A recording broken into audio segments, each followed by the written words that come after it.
नमस्कार साथियों, चैनल में पुनः आप सभी का स्वागत है। एक बार पुनः टीजीटी 2016 के नागरिक शास्त्र के साल पेपर के साथ उपस्थित हूँ। जिन साथियों का सामाजिक विज्ञान या सोशल साइंस में इतिहास और नागरिक शास्त्र से कॉम्बिनेशन है, वे साथी आज नागरिक शास्त्र साल पेपर को देखते हैं। क्वेश्चन की जो प्रकृति है, क्वेश्चन किस प्रकार से पूछा है, इसी पर चर्चा हम कर रहे हैं आज। पहला क्वेश्चन है, यूनेस्को का मुख्यालय कहाँ है ना। ये पूछ रहा है कि यूनेस्को का मुख्यालय कहाँ है। तो यूनेस्को का मुख्यालय पेरिस में है। पेरिस मतलब फ्रांस में है। तो यूनेस्को का मुख्यालय कहाँ है? पेरिस में। अगला प्रश्न है, सूची प्रथम को सूची सेकंड से सम्मिलित कीजिए तथा नीचे दिए गए संकेतों का सही उत्तर दीजिए। तो ये मिलाना है, मिलान करना है। तो देखिए, ये रिट दिया है, विभिन्न प्रकार की जो रिट दाखिल की जाती है हाई कोर्ट में, तो उस रिट के बारे में दिया है और इसके जिस रिट के अंतर्गत कौन से विषय शामिल किए जाते हैं, दूसरी तरफ विषय दिया है। तो देखते हैं पहला है निषेध, प्रोहिबिशन रिट जिसे कहा जाता है। निषेध जो रिट होता है, इसका तात्पर्य क्या है? तो निषेध रिट का तात्पर्य क्या होता है? स्थगन आदेश, है ना। निषेध रिट को कहते हैं स्थगन आदेश एक तरह से। तो स्थगन आदेश लेना या देना, इस तरह की बातें हैं। तो निषेध रिट को स्थगन आदेश से जोड़ देते हैं। उत्प्रेषण लेखा या उत्प्रेषण रिट कहा जाता है। तो उत्प्रेषण रिट किससे संबंधित है? यह प्रमाणित होने के लिए जारी किया जाता है ना। अगला है, परमादेश रिट कब जारी किया जाता है? तो परमादेश हम आदेश देते हैं, है ना, इससे संबंधित है। और बंदी प्रत्यक्षीकरण रिट जो है किससे संबंधित है? आपको सशरीर प्रस्तुत होना पड़ सकता है, इससे संबंधित है ना। तो ये इसका ए आंसर सही है। अगला प्रश्न है, ये भी सम्मिलित करने के लिए दिया है। अनुच्छेद 356 किससे संबंधित है? तो अनुच्छेद 356 जो है राज्य में आपातकाल यानी राष्ट्रपति शासन से संबंधित है, ठीक है ना। अनुच्छेद 352 तो राष्ट्रीय आपातकाल की उद्घोषणा से संबंधित है। अनुच्छेद 360 वित्तीय आपातकाल है। और अनुच्छेद 315 यह संघ लोक सेवा आयोग के गठन से संबंधित प्रावधान करता है, ठीक है ना। तो देखिए, ये अनुच्छेद 352, 56, 60 ये 3 अनुच्छेद ऐसे हैं जो आपातकालीन व्यवस्था का उल्लेख करते हैं, है ना। तो 52, 56, 60 ये जो है आप याद कर लीजिए, राष्ट्रीय आपातकाल, राष्ट्रपति शासन और वित्तीय आपातकाल। तो 352, 356, 360 और 315 जो है संघ लोक सेवा आयोग का गठन से संबंधित है, ठीक है ना। तो इसमें ए से आंसर सही होगा पहला। अगले प्रश्न की तरफ चलते हैं। अगला प्रश्न है, हमारे संविधान में प्रीवी पर्स और विशेषाधिकारों का उन्मूलन किस संविधान संशोधन द्वारा किया गया था? तो बहुत इम्पोर्टेंट प्रश्न है। देखिए, तो प्रीवी पर्स और विशेषाधिकारों का जो उन्मूलन किया गया था, ये 26वें संविधान संशोधन में किया गया था ना। इम्पोर्टेंट प्रश्न है ये सही होगा। अगला है, निम्नलिखित में से कौन से रूसो के जनरल बिल की विशेषताएं थी? तो रूसो के जनरल बिल की कौन कौन सी विशेषताएं थी? तो देखते हैं। तो जनरल बिल की कौन कौन सी विशेषताएं? यह आंतरिक इच्छा की अभिव्यक्ति है, सही है ना। यह हर व्यक्ति की सबसे अच्छी इच्छा है, ये भी सही है। यह अस्थायी है, ये भी सही है। तो इसमें तीनों सही है। तो रूसो के जनरल बिल में ये तीनों विषय शामिल किए गए हैं ना। तो सी सही होगा। अगला प्रश्न है, संसदीय सरकार के तहत राज्य का प्रधान होता है, कौन होता है? तो संसदीय सरकार के तहत जो है राज्य का प्रधान कौन होता है? निर्वाचित प्रतिनिधि होता है ना। ये पूछ रहा है, संसदीय सरकार के तहत राज्य का प्रधान कौन होता है? तो राज्य का प्रधान कौन होता है? निर्वाचित व्यक्ति ही राज्य का प्रधान होता है ना। तो निर्वाचित प्रतिनिधि होगा, है ना। अगला प्रश्न है, राजनैतिक विचारक जिन्होंने पहली बार समकालीन विश्व में राज्य शब्द का प्रयोग किया था। तो राज्य शब्द का सबसे पहले प्रयोग किसने किया था? मैकियावेली ने, है ना। मैकियावेली ने राज्य शब्द का सबसे पहले प्रयोग किया था, ये सही हो गया। अगला प्रश्न है, जब भारतीय संविधान तैयार किया गया तब संविधान की प्रस्तावना में भारत को क्या कहा गया था? तो क्या कहा गया था भारत को? संप्रभु लोकतंत्रात्मक गणराज्य। यानी कि जैसे आप जब पढ़ते हैं ना, जब आप प्रस्तावना पढ़ते हैं तो उसमें संप्रभु शब्द आता है। तो ये कह रहे हैं कि जैसे आप पढ़ते हैं ना प्रभुत्व संपन्न समाजवादी, इस तरह पढ़ते हैं तो लोकतंत्रात्मक गणराज्य, तो इसमें क्या है? संप्रभु लोकतांत्रिक गणराज्य। भारत क्या है? तो संप्रभु लोकतांत्रिक गणराज्य है, ठीक है ना, ये सही हुआ, उसमें बी सही है। अगला प्रश्न है, भारत के राष्ट्रपति तो कर सकता है, यानी कि ये क्या कर सकता है भारत का राष्ट्रपति? तो भारत का राष्ट्रपति के कार्य दिया क्या क्या कर सकता है, तो देखते हैं। इसमें लोकसभा को भंग करना, ये सही है, लोकसभा को भंग करना सही है ना। लोकसभा की अवधि समाप्त होने पर चुनाव के लिए आदेश देना, नहीं, ये राष्ट्रपति का कार्य नहीं है आदेश देना, ये निर्वाचन आयोग का कार्य है। अगला है, संसद द्वारा पारित बिल को सहमति देना, ये भी सही है, ठीक है ना। अगला है, संसद के संयुक्त सत्र को संबोधित करना, ये भी सही है ना। तो 1, 3, 4 सही है। अगला है, सुप्रीम कोर्ट के अधिकार क्षेत्र को बढ़ाया जा सकता है।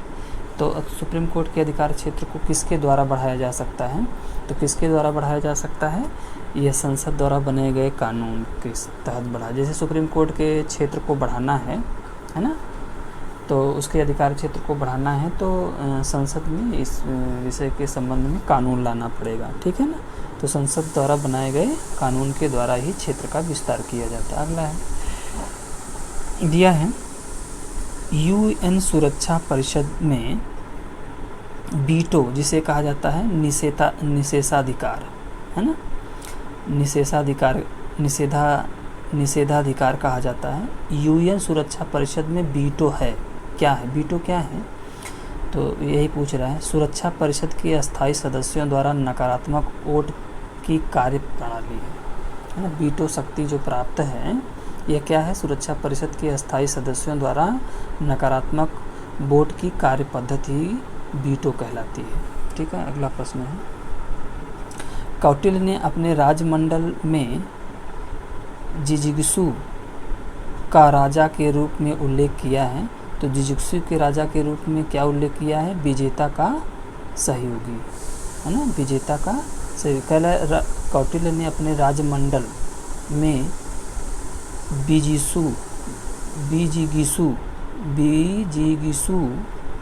का राजा के रूप में उल्लेख किया है। तो ये बीजिगिसु जो है राजा के रूप में उल्लेख किया है, तो विजेता का सहयोगी कहलाता है।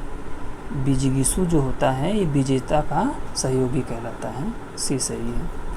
अगला प्रश्न है, संविधान का वह खंड जो अंतर्राष्ट्रीय शांति और सुरक्षा के प्रति राज्य की जिम्मेदारी के बारे में बताता है। तो अंतर्राष्ट्रीय शांति और सुरक्षा की जिम्मेदारी जो है की परिकल्पना जो की गई है राज्य के नीति निर्देशक तत्व में की गई है, आपने देखा होगा अनुच्छेद 51 में है ना। अंतर्राष्ट्रीय शांति और सुरक्षा अनुच्छेद 51 में राज्य के नीति निर्देशक तत्व में दिया गया है। अगले प्रश्न की तरफ चलते हैं। अगला प्रश्न है, भारत के राष्ट्रपति द्वारा वित्त आयोग, मतलब ये कह रहा है कि भारत के राष्ट्रपति जो है वित्त आयोग की नियुक्ति जो है कितने वर्ष के लिए करते हैं? तो कितने वर्ष के? 5 वर्ष के लिए होती है वित्त आयोग की नियुक्ति, ठीक है ना।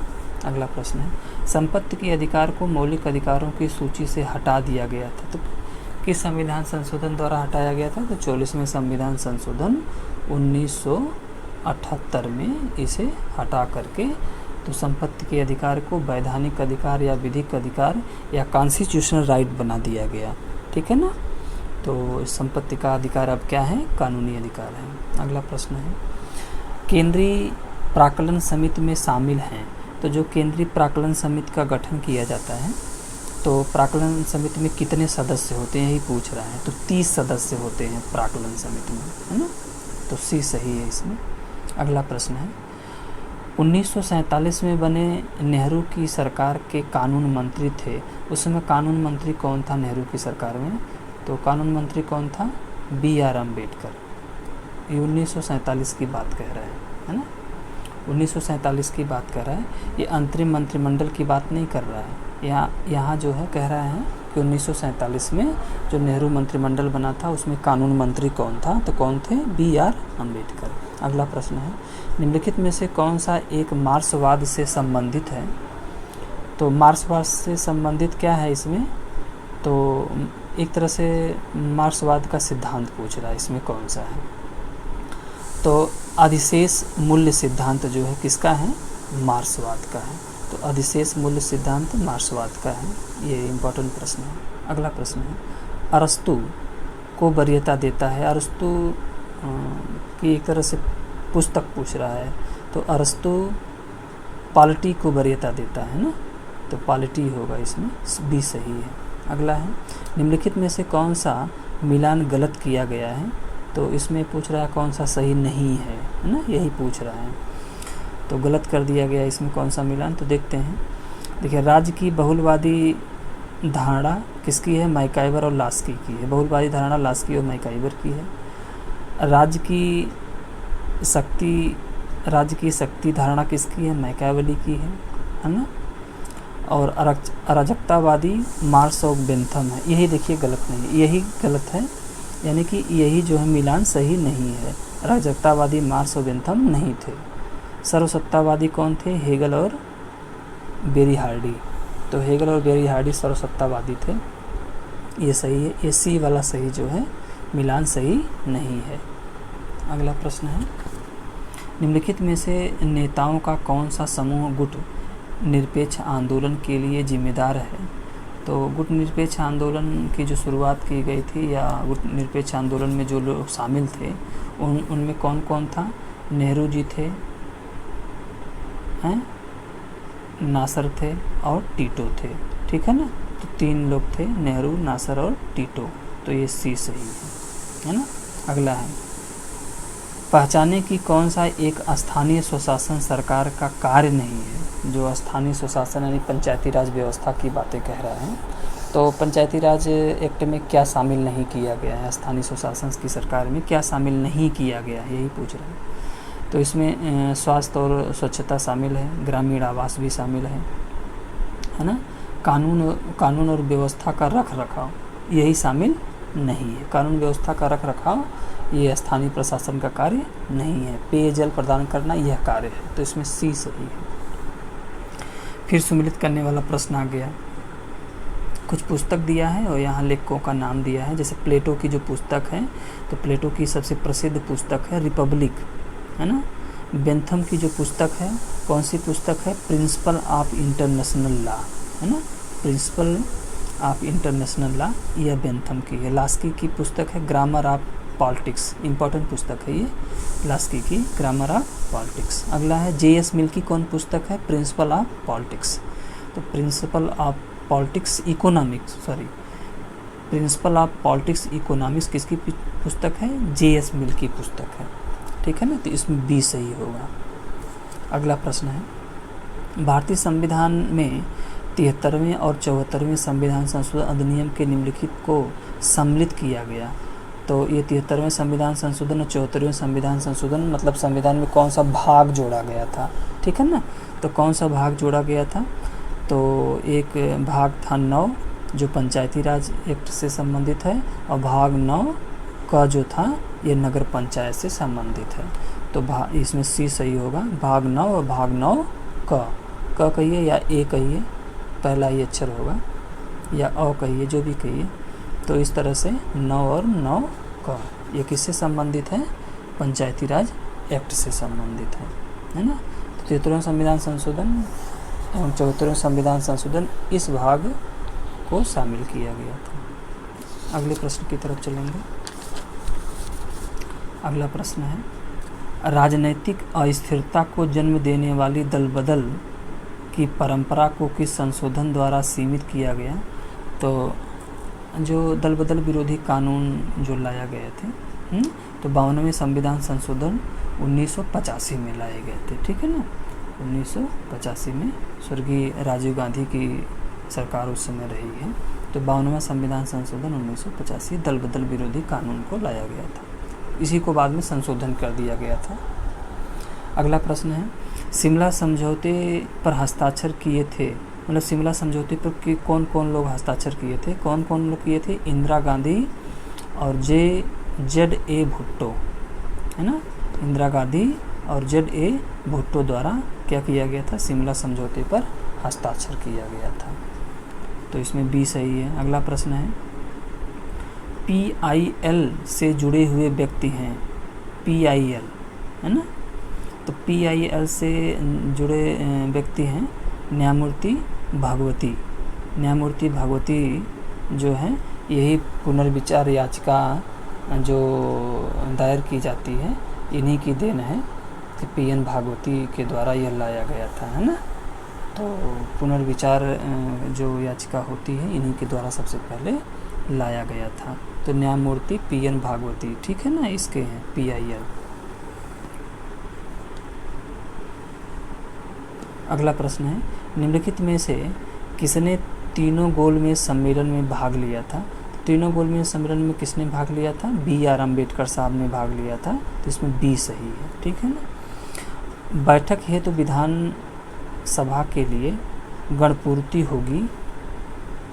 तो विधानसभा की बैठक के लिए गणपूर्ति यानी कोरम जिसे कहा जाता है, कोरम की पूर्ति कितने सदस्यों से होगी? तो सदन के कुल सदस्यों का 1/10 सदस्यों से गणपूर्ति या कोरम पूरा होगा विधानसभा में। अगला प्रश्न है, वित्तीय आपातकाल के दौरान राष्ट्रपति कर सकते हैं, यानी वित्तीय आपातकाल यदि घोषित हो गया है तो राष्ट्रपति क्या कर सकते हैं? तो क्या कर सकते हैं? न्यायाधीशों सहित सिविल सेवकों के वेतन को कम किया जा सकता है। यह राष्ट्रपति का विशेषाधिकार है कि यदि वित्तीय आपातकाल हो गया हो तो जो न्यायाधीश हैं या सिविल सेवक हैं उनके वेतन में कटौती कर दी जाएगी, ठीक है ना। तो इस तरह से बातें कही गई हैं। अगले प्रश्न की तरफ चलेंगे। अगले प्रश्न की तरफ चलेंगे। तो दिया है, संविधान का अनुच्छेद 370 संबंधित है, यानी कि जो अनुच्छेद 370 है किससे संबंधित है, एक तरह से कह रहे हैं। तो जम्मू कश्मीर के लिए विशेष दर्जा की बात कही गई है। तो ये क्वेश्चन अब पुराना पड़ चुका है ना, चूँकि जम्मू कश्मीर को भारत संघ में विलय कर दिया गया है। तो अनुच्छेद 370 जो है उससे संबंधित रहा। ये बहुत पुराना प्रश्न है और कई बार क्वेश्चन पूछ चुका है, हर कंपटीशन में आता है। अगला प्रश्न है, क्योटो सम्मेलन का मुद्दा किससे संबंधित है? तो क्योटो जो सम्मेलन हुआ था तो जापान में हुआ था। ये जलवायु परिवर्तन से संबंधित सम्मेलन था। क्योटो जो सम्मेलन था जलवायु परिवर्तन से संबंधित ये सम्मेलन था। अगला प्रश्न है, राजनीतिक समानता कभी भी वास्तविक नहीं है जबकि यह आर्थिक समानता के साथ न हो, यह कथन किसका है? ठीक है ना। तो राजनीतिक समानता कभी भी वास्तविक नहीं है जबकि यह आर्थिक समानता के साथ न हो, यह किसने कहा? तो किसने कहा? H.J. लास्की का कथन है। बहुत इंपॉर्टेंट प्रश्न है ना, लास्की का कथन है, डी सही है। अगला प्रश्न है, द फिलॉसफी ऑफ राइट ये किसकी पुस्तक है? तो द फिलॉसफी ऑफ राइट जो है बहुत इंपॉर्टेंट पुस्तक है, ये हेगल की पुस्तक है। तो इसमें सी सही होगा, हेगल की पुस्तक है। अगला प्रश्न है, निम्नलिखित में से कौन सा एक संवैधानिक निकाय नहीं है? देखिए बहुत इंपॉर्टेंट प्रश्न है, बराबर कंपटीशन में आते हैं आपके। तो संवैधानिक निकाय नहीं है यानी कि संविधान में जिसका जिक्र नहीं किया गया हो या जिसके लिए कोई विहित व्यवस्था न बनाई गई हो संवैधानिक, या कों अनुच्छेद नहीं हो, न कोई भाग हो, न अनुसूची हो। तो ये कह रहा है कि कौन सा संवैधानिक निकाय नहीं है? तो नीति आयोग, तो जिसे पूर्वोत्तर में आप योजना आयोग कहा करते थे, तो योजना आयोग का नाम बदल करके क्या कर दिया गया? नीति आयोग करके इसे नए कलेवर में प्रस्तुत कर दिया गया है। तो नीति आयोग, योजना आयोग ही नीति आयोग है। तो नीति आयोग जो है या योजना आयोग क्या है? ये गैर संवैधानिक संस्था है। कभी कभी इस तरह से भी प्रश्न आता है, निम्नलिखित में से कौन सी गैर संवैधानिक संस्था है? तो कौन सी संस्था है? नीति आयोग। तो क्वेश्चन को उल्टा करके पूछ देता है कभी कभी।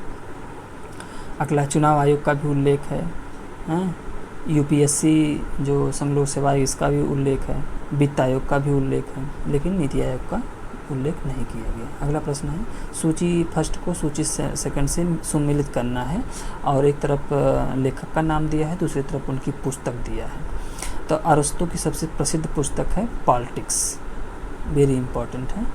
प्लेटो की रिपब्लिक है ना, ये भी इम्पोर्टेंट है। कौटिल्य की अर्थशास्त्र पुस्तक है और लास्की की ग्रामर ऑफ पॉलिटिक्स पुस्तक है। तो इसे सम्मिलित कर देंगे तो बी सही है ना, बी सही है इसके लिए।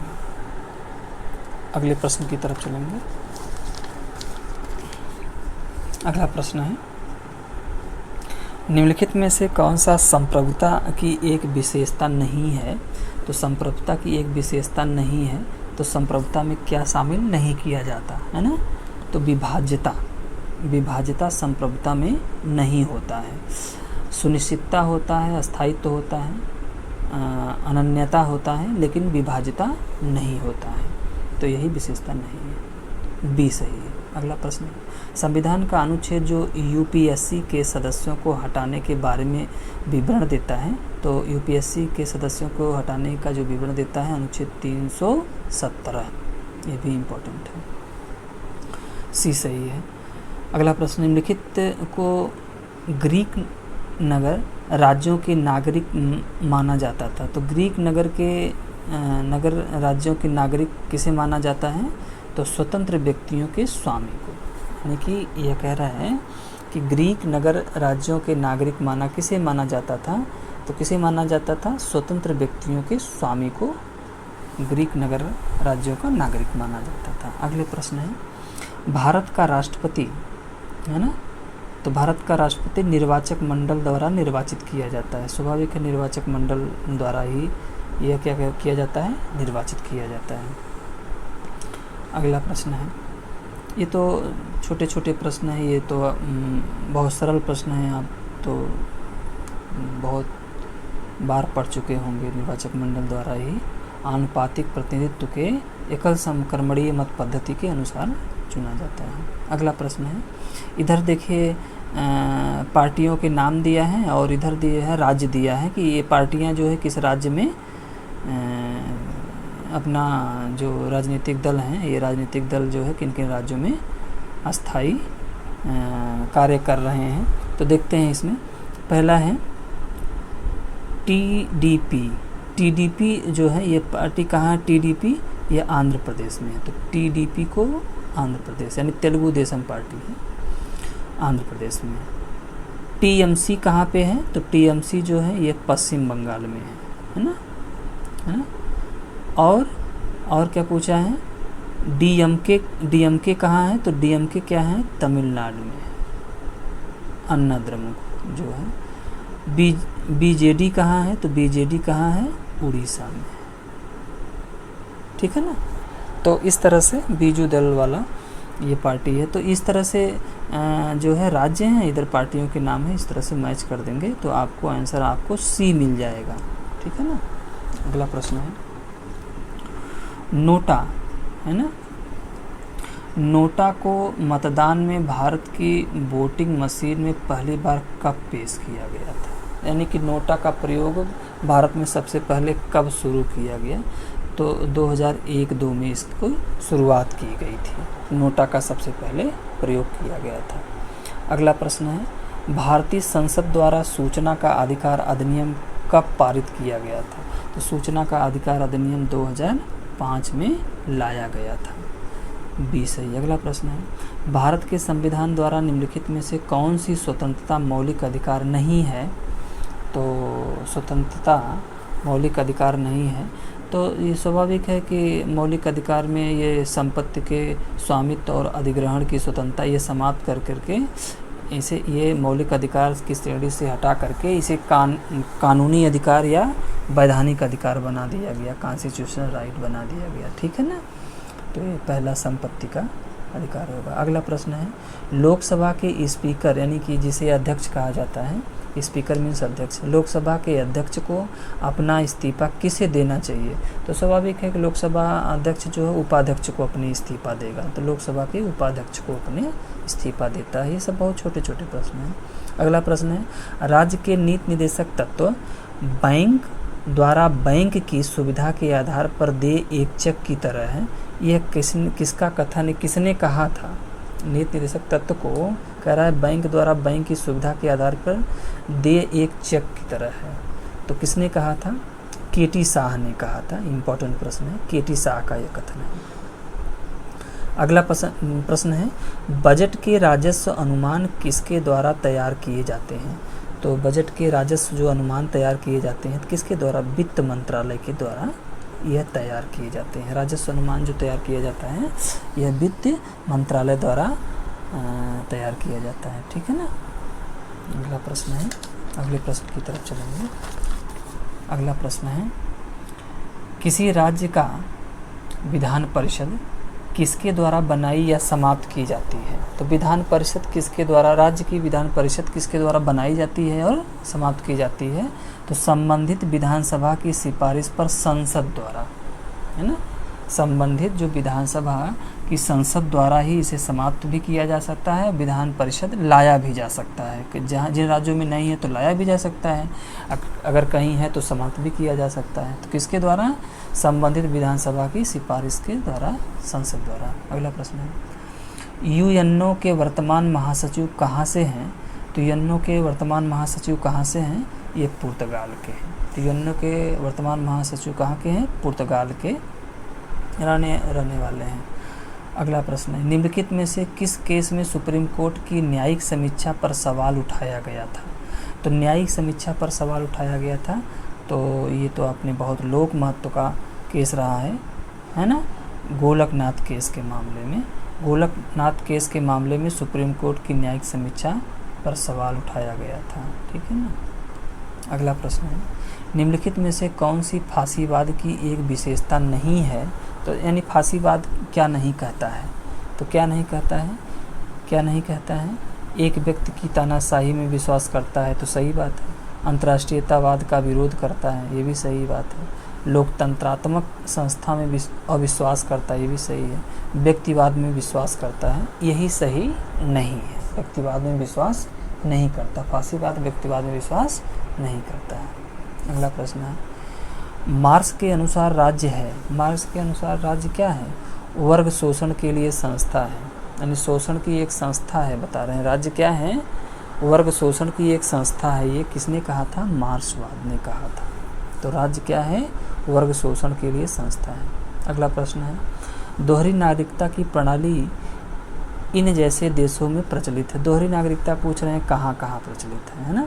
तो स्विट्जरलैंड और अमेरिका में दोहरी नागरिकता प्रदान की गई है। तो दोहरी नागरिकता स्विट्जरलैंड और अमेरिका में है, लेकिन आपके यहाँ इकहरी नागरिकता का प्रावधान किया गया है। ठीक है ना। अगला प्रश्न है, निम्नलिखित में से कौन सा मिलान सही नहीं है?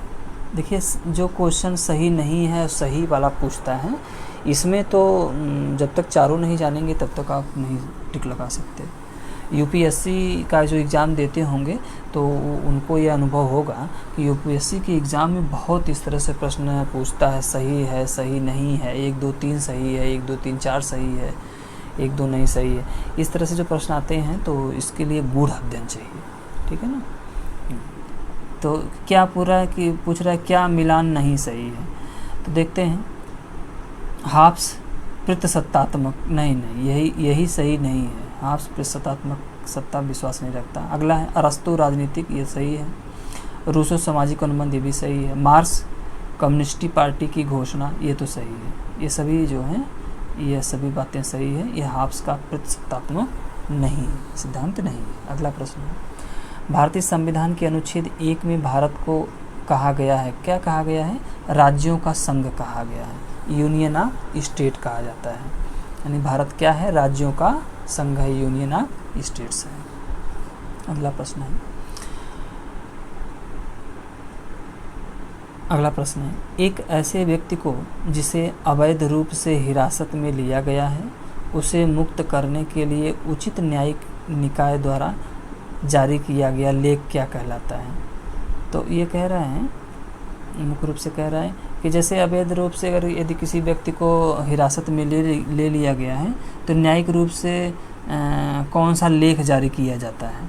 तो स्वाभाविक हमने बताया था कि अवैध रूप से हिरासत व्यक्ति को जो लिया गया है तो न्यायिक निकाय के रूप में कौन सा लेख जारी करेंगे, बंदी प्रत्यक्षीकरण रिट, है ना, बंदी प्रत्यक्षीकरण रिट जारी करेंगे, जिसे हैबियस कॉर्पस कहा जाता है, ठीक है ना, ये बंदी। अगला प्रश्न है, राज्य बनाने और समाप्त करने की शक्ति निहित है। तो राज्य बनाने और समाप्त करने की शक्ति किसमें निहित है, तो किसमें निहित है, संसद में निहित है ना। संसद को शक्ति है, राज्य को बना सकती है, उसे समाप्त कर सकती है, उसके सीमाओं में परिवर्तन कर सकती है, उसे नामों में परिवर्तन कर सकती है। तो विभिन्न प्रकार के ये अधिकार संसद को दिए गए। अगला प्रश्न है, भारतीय संविधान के किस अनुच्छेद के तहत संसद राज्य सूची के किसी विषय पर कानून बना सकती है। बहुत इंपॉर्टेंट प्रश्न है, वेरी इंपॉर्टेंट प्रश्न है ना, इम्पॉर्टेंट प्रश्न। तो कह रहा है भारतीय संविधान के इस अनुच्छेद के तहत संसद राज्य सूची के किसी भी विषय पर कानून बना सकती है। तो अनुच्छेद 259 के अधीन, अनुच्छेद 259 में यह व्यवस्था है कि संसद राज्य सूची के किसी विषय पर कानून बना सकती है। इम्पोर्टेंट प्रश्न है ये। अगला प्रश्न है, निम्नलिखित में से किसमें गांधी जी ने पहली बार हथियार के रूप में भूख हड़ताल का इस्तेमाल किया था। तो सबसे पहले यदि गांधी जी ने भूख हड़ताल का प्रयोग किया था, अहमदाबाद कारखाने की हड़ताल, यही जो है सबसे पहले भूख हड़ताल का प्रयोग किया गया था। तो अहमदाबाद मिल मजदूरों का जो हड़ताल था, भूख हड़ताल सबसे पहले किया गया था, ठीक है ना। तो हमें विश्वास, ये क्वेश्चन, हाँ अभी तो क्वेश्चन है, ठीक है ना, 7 हो गया अभी क्वेश्चन। अगला प्रश्न है, सूची फर्स्ट को सूची सेकंड से सम्मिलित करना है, मिलान करना है। तो देखते हैं क्या दिया गया है। अनुच्छेद 16 किससे संबंधित है।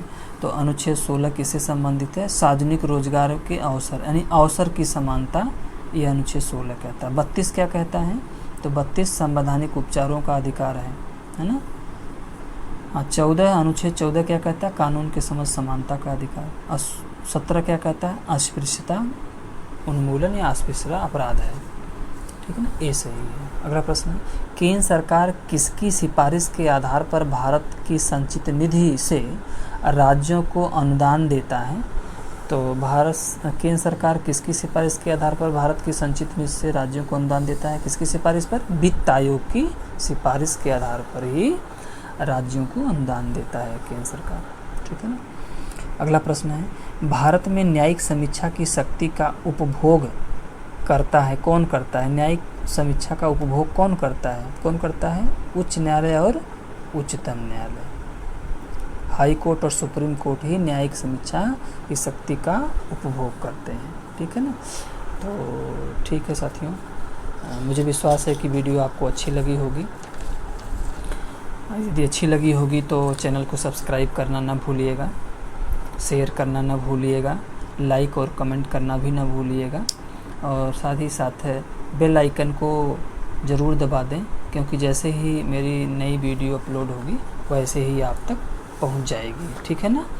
और साथ ही साथ बहुत बहुत धन्यवाद और बहुत बहुत शुभकामनाएं आपको।